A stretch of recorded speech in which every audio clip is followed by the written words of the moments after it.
अस्सलाम वालेकुम, welcome in Basit medicine care.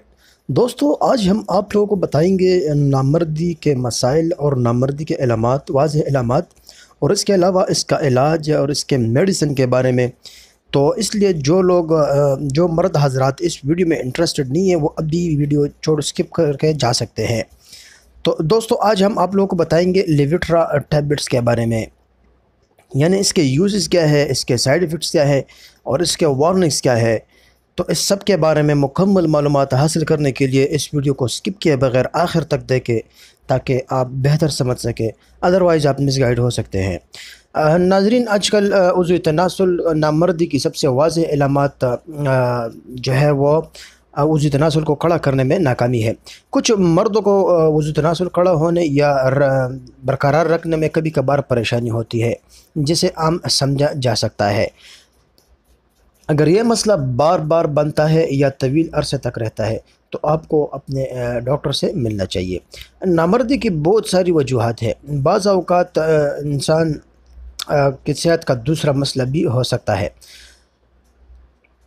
दोस्तों, नामर्दी की इलामात और असबाब को समझना बेहतर जिनसी ज़िंदगी के हुसूल की तरफ पहला कदम है। वर्डेनाफिल खून की वरीदों को पट्टों को आराम देता है। यानी दोस्तों, इसमें हमें एक ही एक्टिव इंग्रेडिएंट मिलता है इस मेडिसिन में, जिसे वर्डेनाफिल कहते हैं। यह वर्डेनाफिल खून की वरीदों के पट्टों को आराम देता है और जिस्म के ख़ास इलाकों में खून के बहाव को बढ़ाता है। लेविट्रा वर्डेनाफिल का इस्तेमाल उज़्व तनासुल यानी नामर्दी के इलाज के लिए किया जाता है। दोस्तों, इसके यूज़ तो मैंने बता दिया, यानी अगर नामर्दी है या जो मर्दाना ताकत से आजिज़ है जो लोग, तो वो इस मेडिसिन का इस्तेमाल कर सकते हैं। अभी इसके साइड इफ़ेक्ट्स की बात करते हैं, यानी इसके इस्तेमाल करने के बाद हमें क्या साइड इफ़ेक्ट्स हो सकती है या नुकसान क्या है। तो दोस्तों, इसके इस्तेमाल करने के बाद हमें सर दर्द हो सकता है, फ्लशिंग, नाक बहना या चक्कर आ सकते हैं। नुक्ता नज़र में तब्दीलियाँ वाक़ हो सकती है, जैसे कि रोशनी की बढ़ती हुई हसासियत, धुंधलापन हो सकता है, नीले या सब्ज़ रंगों को अलग अलग बताने में परेशानी भी हो सकती है। अगर इनमें से कोई असर बरकरार रहता है या ख़राब होता है तो अपने डॉक्टर या फार्मासिस्ट से फौरी तौर पर रब्ता करें। अब दोस्तों, बताते हैं कि ये किन लोगों को नहीं खाना चाहिए।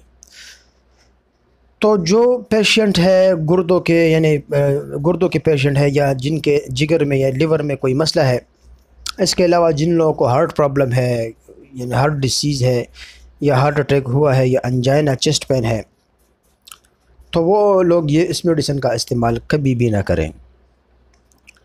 वीडियो पसंद आने की सूरत में लाइक ज़रूर करें और ज़्यादा से ज़्यादा शेयर करें ताकि ज़रूरतमंद अफराद तक ये मालूमात पहुँच सके। बहुत शुक्रिया।